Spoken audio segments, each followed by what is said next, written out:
我问大家一个简单的问题，为什么有些人春天过敏，秋天咳嗽，好像身体里装了个和老天爷同步的闹钟呢？为什么中医看病不问你这指标那数值，反而问你怕不怕冷，出不出汗？在2000多年前，皇帝也想知道这个问题的答案。他向岐伯提了个问题，这个问题问到根上了，天有天的节奏，人有人的节律，这两个东西是怎么对上话的？岐伯的回答藏在几个数字里，66、99、5、3，乍一看全是密码，等你解开它，会发现古人早就给我们画了一张身体和宇宙的连接图。这张图不悬，它就在你每天的感受里。今天咱们就破译这段密码，看看你身上的九窍怎么跟天地通着气。这段文字出自《黄帝内经·素问》，是唐代王冰整理注解的版本。说起王冰这个人，他在中医史上的地位可不一般，字号启玄子，一听这名字就知道是个深受道家思想熏陶的人。他生活的年代正值大唐盛世，那是佛道儒三家争奇斗艳，互相融合的时代，整个社会对宇宙、生命、自然这些大问题都充满了探索的热情。王冰花了12年功夫重新编次整理《素问》，让这本差点失传的古老医书重新焕发了生机。我们今天能看到这部经典，真要好好感谢它。当我们讲到《黄帝内经》时，你需要了解，这不是一本普通的医书，它的地位几千年来不可撼动。这里面的理论核心是通过观察自然和人体总结出来的，包含了最基础的生命法则，也就是天地运行的规律。岐伯和黄帝的一段对话正是关于这个问题展开的。黄帝问：气数是如何和天道结合的？这个问题问得很核心，气、数、天这些内容听起来像哲学问题，实际上却和我们每个人的健康息息相关。岐伯回答说：天以66为节，地以99治会。这句话里的66和99到底是什么意思？如果你只把它当成一般的数字，那就错过了里面的精华。岐伯是在告诉我们，天和地的运行不只是一种随意的循环，而是有严格而精准的秩序。人生活在天地之间，不能脱离这个秩序去运作，不然就会生病。66其实指的是天干与地支的组合，也就是我们常知道的60甲子。这是中国传统历法对时间的基本单位，是由天干和地支循环组合而成的规律，构成了一年的循环。6个甲子，也就是60天循环6次，正好是一年的完整周期。天的节奏通过这个数字展现出来，背后是对时间规律的深刻观察。所以天的66实际上是我们生活节律的基础。而地以99治会，这句话中的99又是什么意思呢？如果你看看古代的地理分区，会发现中国被划分成了9州。9在古代中国哲学中是代表至高级数的数字，象征着最大、最完整。地的规律是通过分野实现的，以9州为单位，每个区域都拥有它的地理特色和气候特性，从而影响当地居民的体质和健康。这些特点并不是孤立的，而是与天的66紧密相连。当天的运行与地的规则结合，就形成了66和99交融的秩序。简单来说，这种秩序是宇宙的运行规律。岐伯为我们指出了一个重要的核心：人的生命不是孤立的，而是在天与地的运转中找到存在的意义，找到身体健康的根据。要理解我们的身体，就必须先理解天地的规则。让我来告诉你一个道理，这种天地规律听起来很玄，但其实每天都在影响着我们。比如你可能没注意过，春天的时候植物生长最旺盛，空气中带着湿气，人们的身体也会受到这种湿性影响。湿气进入你的身体，可能会让一些人过敏，出现皮肤问题或者呼吸道不适，这就是春天的特定环境对人体的暗示。而到了秋天，万物开始收敛，空气开始干燥，人体容易咳嗽，皮肤干燥甚至皴裂。这些身体反应不是疾病，而是你没有跟上天地节奏的结果。当岐伯讲道夫自古通天者，生之本，本于阴阳，可以说这句话是整部《黄帝内经》的灵魂所在。阴阳是什么呢？其实很简单，就是自然的呼吸。一天有白天和黑夜，一年有寒暑交替。阴是指凉、收敛、下降的力量，阳是指热、伸展、上升的力量。阴阳天天都在我们的生活之中，而了解阴阳变化对人体的作用，是保持健康的核心。现在不知道有没有听过一种说法，春应该养阳，冬应该养阴。这是古人给我们留下的最基础的养生道理。如果你在冬天做太过耗阳气的事情，比如熬夜、不保暖，就会消耗我们身体的热量储备，到了春天很容易生病。同样，春天是养阳的最佳时机，如果这个季节你不去多活动，一直宅在家里，阳气无法生发，你的身体就像被锁住了一样，影响你一整年的健康。所以岐伯的回答不是对一个空洞问题的解释，而是把天地之间的节律用简单的数字告诉你，让你知道如何活得更好。人的身体要跟随自然运行的变化去调整，听起来简单，做起来却很难。现代很多人的生活已经完全脱离了自然的规律，比如到了晚上还在使用设备，熬夜不眠，这种生活习惯在古人的眼里是绝对不可取的。岐伯在回答黄帝的时候说了一句话：其气九州九窍，皆通乎天气。从这句话中我们可以看到，古人早就发现了人体与自然法则之间的关系。而九州和九窍这两个看似不相关的东西，实际代表了天地人之间可以交互的通道。九州代表的是什么呢？就是大地分成的9个区域，九也是古代对天的星域划分，它们象征的是自然的分布规律。而九窍对应的是什么？是人体的9个开口，也就是眼睛、耳朵、鼻孔、嘴巴以及人体的前后2阴。这9个开口可不仅仅是呼吸、进食的通道，它们的作用还在于感知外界，和天地交接换气，进行内外交流。在中医的世界观里，我们的身体始终与大自然保持连通，而9窍正是这样的天然桥梁。你有没有听过这样一句话：眼睛是心灵的窗户？作为9窍之一，眼睛对应了5脏之中的肝脏。在中医里，肝开窍于目，意思是当肝功能正常的时候，我们的视力也会随之清晰。肝气如果有问题，比如肝火上升，人可能会觉得眼睛酸胀，易流泪。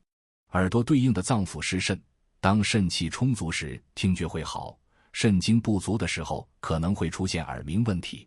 除了眼睛和耳朵，鼻子也跟肺息息相关，肺主气，主呼吸，而鼻孔是气进出的门户。想想看，当你在干燥的天气，鼻子容易出血的时候，这其实是肺的润养失调。嘴巴作为通往脾胃的窗口，自然是跟我们的消化系统相关。当一个人的脾胃不好，你可能会发现他们的嘴巴经常有异味，或者唇色异常，显得苍白或者过于红紫。来到前后2阴，可能很多人羞于谈论它们，但它们同样重要。前阴是排尿之所，和肾的功能密切相关，如果身体气化不顺畅，很容易导致小便异常。后阴也就是肛门，和大肠的功能紧密相连，当你排泄有困难，通常也是内在脏腑出了问题。这9窍的存在告诉我们一个非常重要的道理：人的身体并不是封闭的，它是开放的，每一个窍穴都在承担着交流的功能。而正因为这些窍穴，我们与天地形成了互动。换句话说，自然界的气息通过9窍进入人体，影响着我们的健康。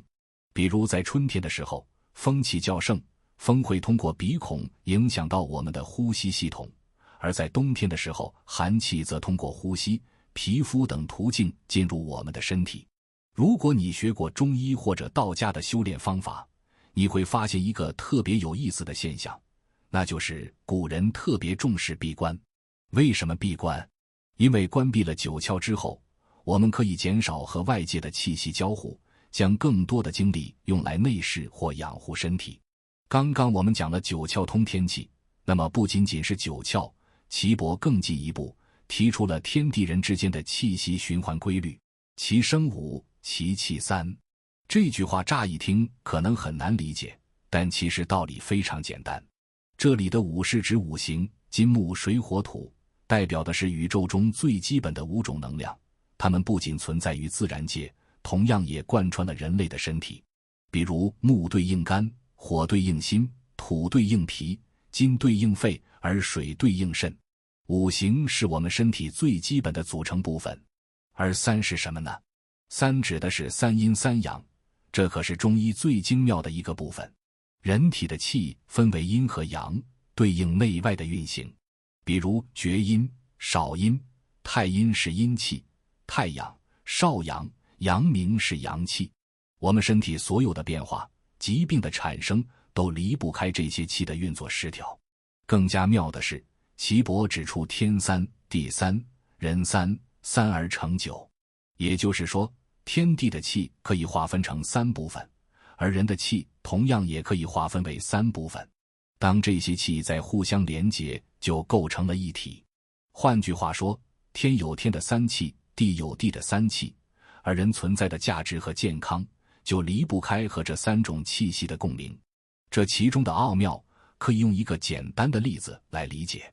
如果你是一个生活在北方的人，那么北方的气候寒冷，你的身体为了适应，就会闭合毛孔以减少热量散失。而生活在南方的人，由于湿热气候的特点，他们的毛孔会更容易打开以排湿散热。这表明我们的身体会根据地气自然调整，去适应气候特点。而说到气的循环，我特别想让大家注意人们每天的气息节奏。早晨的气息是生发的，正如太阳升起，天地万物开始活跃；而到了中午，气息达到顶点，就像阳光最强烈的时候，你的身体阳气也最旺。晚上正是阴气升起的时间，人需要放松休息，顺应自然的收敛规律。现代人如果与这样的节律背道而驰，那么失眠、疲倦和身体机能的紊乱就势在必行。那么我们如何通过五行与三阴三阳的理论去改善身体状态呢？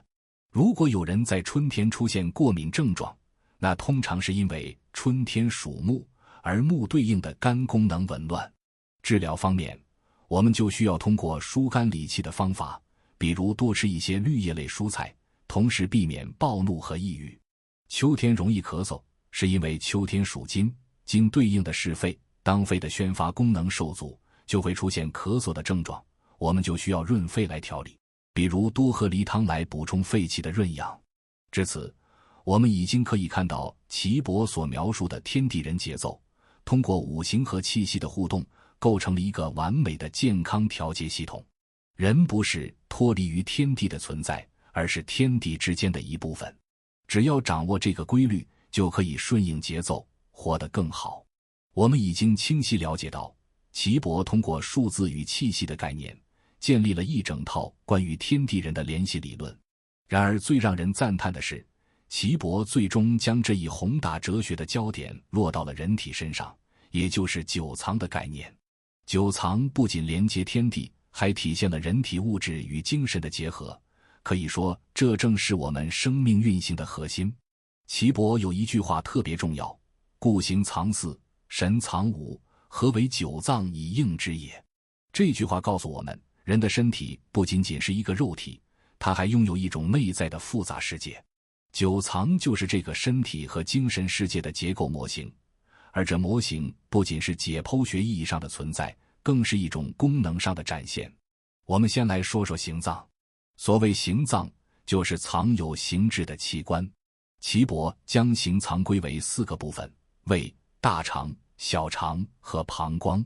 这些器官最大的特点就是能直接看得见、摸得到，它们负责人体有形物质，也就是饮食和排泄系统中的精细处理。胃是形脏的主力军，作为入口，它被视为人体的仓库。食物从嘴巴进入，胃负责初步的消化，将食物变成精微物质，并传送给其他器官进行进一步吸收。这告诉我们，饮食健康与人体的调节直接挂钩。当一个人的饮食失衡，比如暴饮暴食或者长期摄入冷食，胃的功能就会出现问题，进而影响其他脏器的运作。接着，大肠和小肠组成了消化系统的重要部分。小肠负责将精微物质吸收，大肠负责将废物排出。这两个行脏可以说是入口和出口的关键角色。膀胱则是我们身体处理水液代谢的部分。很多人可能对膀胱的功能不了解，其实它在人体中承担了排泄水的任务。尿液最终经过膀胱的储藏与处理排出体外，这个过程听起来简单，却直接影响到我们每天的健康状态。这4个行藏器官虽然形态可见，但更重要的是它们之间还相互影响。如果胃消化不良，小肠的吸收就会受到抑制，接着大肠的排泄功能也会紊乱，而膀胱的代谢可能就变得不畅。这些问题的积累最终可能会引发各种疾病。中医正是通过观察这些行脏的状态，再结合人的生活习惯去制定针对性的疗法。再说到神藏，这部分就更加玄妙。所谓神脏，是指那些藏着神的脏器，也就是心、肝、脾、肺和肾。这5神脏是人体的中枢，虽然它们像形脏一样也有具体的形态，但更重要的是，它们管的不仅仅是物质活动，还负责精神、意识、情绪这些无形的东西。比如心藏神，我们常说一个人有精神，很有神，就是指心主导着我们的意识活动。如果一个人的心功能出了问题，他们可能会出现睡眠障碍、思维混乱，甚至连情绪都会受到干扰。日常生活中你会发现，心情好的人整个状态都很轻松，而心情差的人往往面色灰暗。这种表面现象背后隐藏的正是神脏的联动效应。肝藏魂，这个魂是指情绪和精神的敏感度。肝作为5脏中负责生发的一部分，容易直接受到外界情绪的影响。如果一个人长期处在压抑或者愤怒状态，肝的疏泄功能会受到阻碍，从而影响到整个身体的循环。你可能会发现，那些脾气暴躁的人通常会伴随肩颈僵硬、视力下降等问题，这些正是肝气不畅的表现。脾藏意，脾在人体中掌管着意念，也就是你的思考能力。当一个人过度思虑，比如长时间压力过大，脾的运化能力就会受到干扰。这就解释了为什么很多人在压力山大的时候，往往会出现消化不良，甚至没有胃口。脾作为形脏和神脏的桥梁，连接着物质和意识的交互，这种失衡是现代人经常忽略的问题。肺藏魄，肺主管呼吸和本能反应，比如惊吓和防御能力。一个人如果肺功能较弱，不仅容易出现呼吸道疾病，还可能在心理层面表现为缺乏安全感。肺的问题会直接通过皮肤、呼吸系统表现在外部。最后是肾藏志，肾主管人体的意志和生命力，这也是为什么中医常说肾是先天之本。如果一个人肾气不足，他们通常会表现的意志力薄弱，生命的动力不足。特别是在现代社会，很多年轻人熬夜的习惯严重透支了肾的储备，让他们处在一种既疲惫又虚弱的状态。形脏和神脏的结合构成了人的完整生命模型。形脏代表肉体，神脏代表灵魂，两者合一才是一个整体的健康人。这种整体观正是中医的核心，它告诉我们，人不仅在物质层面需要维系健康，更需要在精神层面找到平衡。而人的9脏同时又与天地的9也相对应，这是古人对于人体和宇宙关系的深刻洞察。从形脏到神脏再到9窍，它们共同组成了与天地通气的完整系统。你可能会觉得这些理论似乎有点抽象，但实用性却非常强。比如当某个脏器出现问题时，中医会通过它们的对应关系去判断是哪一部分气息出了问题。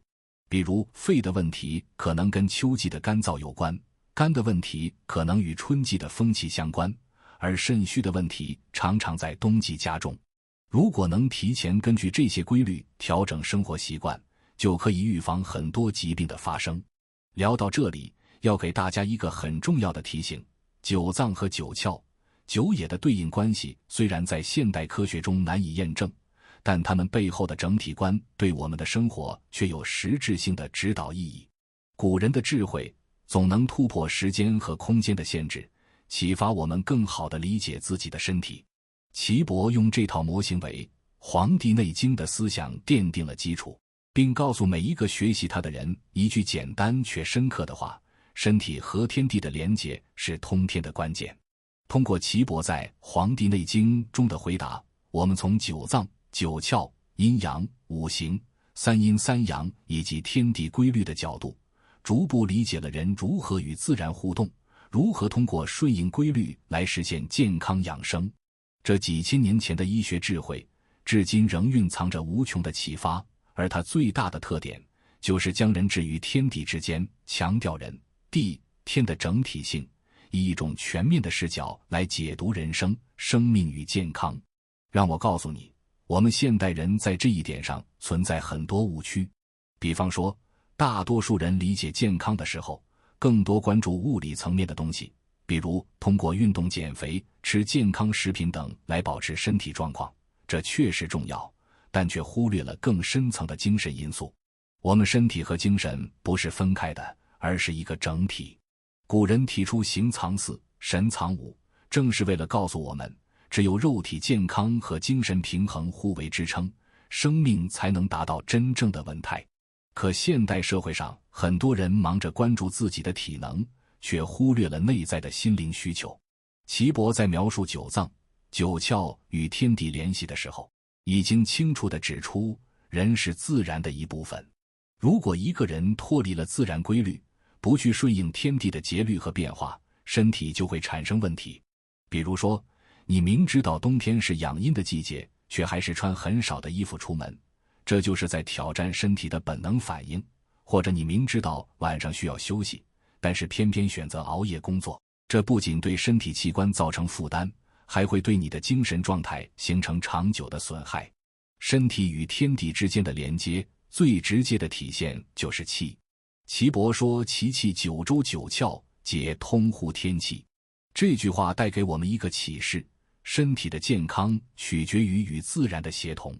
比如当春季来临，风气较盛的时候，你需要提高身体的防御能力，通过调理肝气来适应春风。如果你发现自己的情绪容易波动，那就是肝气影响情绪的表现，需要注意调整饮食，疏肝理气。而到了夏天，你的身体需要更多的阳气支持，那时候多出去活动，晒太阳，就会让血液流通更好，阳气生发更加顺畅。同样，在秋冬交替的季节，阳气开始逐步下降，这时候你的肺气最容易受到干燥的影响，这就是为什么很多人在秋天容易咳嗽、嗓子不舒服的原因。而冬季是养阴最重要的时刻，肾气不足的人往往会出现抗寒能力差的问题，他们应注意饮食进补，少做过多消耗能量的事，比如熬夜、大量运动等。这些健康养生的思路，不是现代药物能完全解决的东西，它们来自古人长期观察自然和人体运行的经验总结。如果我们能投入更多时间去感受大自然的节律，与天地气息保持同步，其实许多疾病根本不会发生。比如一些慢性疾病、炎症性问题的产生，很多时候就在于人体气息与外界节奏的脱轨。过度的压力、工业化的生活方式、昼夜颠倒的职业习惯，都让我们远离了自然规律。而岐伯早早就为我们指出了通往健康之路的方向，那就是通天的智慧。至此，关于岐伯的天数66、地数99，以及人体的九脏与九窍等内容，我们已经讲得非常清楚。总结来说，他是在告诉我们一个核心道理：人的身体和健康不是孤立存在的，而是在天地这个大网络之中运转。对于现代人来说，这种思维方式需要特别的提醒，因为我们离自然越来越远。我们可以为自己做一些小小的改变，比如每天安排时间去接触自然的环境，感受阳光、空气和草木的气息。在饮食上，适当多根据节气调整，比如春季多吃绿色蔬菜以疏肝，秋季补充润肺食物如梨子汤，冬季摄入能够温补肾气的食材，比如红枣和桂圆。同时要学会调整作息，早睡早起，循着阳气升降的规律去活动和休息。这些看似简单的事情，其背后隐藏着大自然对人体的恩惠，而坚持这些方式的人，往往会获得更大的健康回报。咱们今天讲的这段字数不多，信息量却大得惊人。从天文历法到地理分野，从阴阳五行到脏腑经络，从物质身体到精神意识，岐伯几句话就把一套完整的宇宙生命模型勾勒出来了。皇帝问的是气数如何合于天度，岐伯告诉他的其实是天地人本来就是一张大网，你只要顺着这张网去生活，就能活得好，活得久。这个道理说起来简单，做起来却不容易，因为现代人的生活离自然越来越远，很难体会到古人说的那种通天彻地的感觉。但至少我们可以从这段文字里感受到古人那份对生命的敬畏和对自然的尊重，也给自己提个醒，不管科技怎么发展，人终究是天地的一部分，得学会跟天地相处。